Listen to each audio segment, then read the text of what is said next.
કેટલા દિવસથી ફરવા લઈ જાઓ એવા ટોટ પાડતી હતી, ત્યારે આજે માનસાગરે હા પાડી કે ચલો આજે લઈ જાઉં છું. મેં ઘણું પૂછ્યું કે ક્યાં લઈ જાઓ છો એ તો કહો, તો ના કીધું તો ના જ કીધું, અને મને કીધું કે સરપ્રાઈઝ છે, તમે લોકો બસ રેડી થઈ જાઓ. हमारे यहाँ ऐसा ही होता है.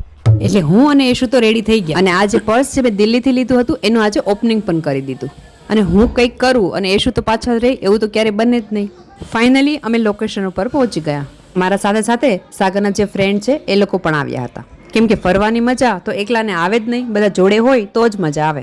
તો હજી ફોન કાઢી અને વિડીયો બનાવું છું તે આ લોકો તો જો ક્યાં છેક પહોંચી ગયા.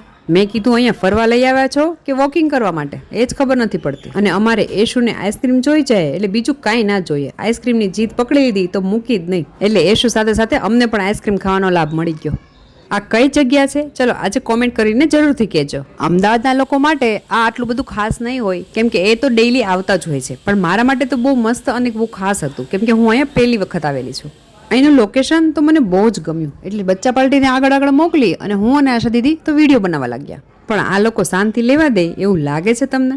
હસી મજાક કરતા કરતા ટાઈમ ક્યાં નીકળી ગયો એ ખબર જ ના પડી. અહીંયા એટલો મસ્ત ઠંડો પવન આવતો હતો કે એમ થાય કે અહીંયા જ બેઠા રહીએ, પણ અહીંયા અમુક ટાઈમની મર્યાદા છે એટલે ટાઈમથી જ નીકળી જવું. ચલો હવે મળીએ નેક્સ્ટ વિડીયોમાં. વિડીયો પસંદ આવે તો લાઈક, શેર અને સબસ્ક્રાઈબ કરવાનું ભૂલતા નહીં. બાય.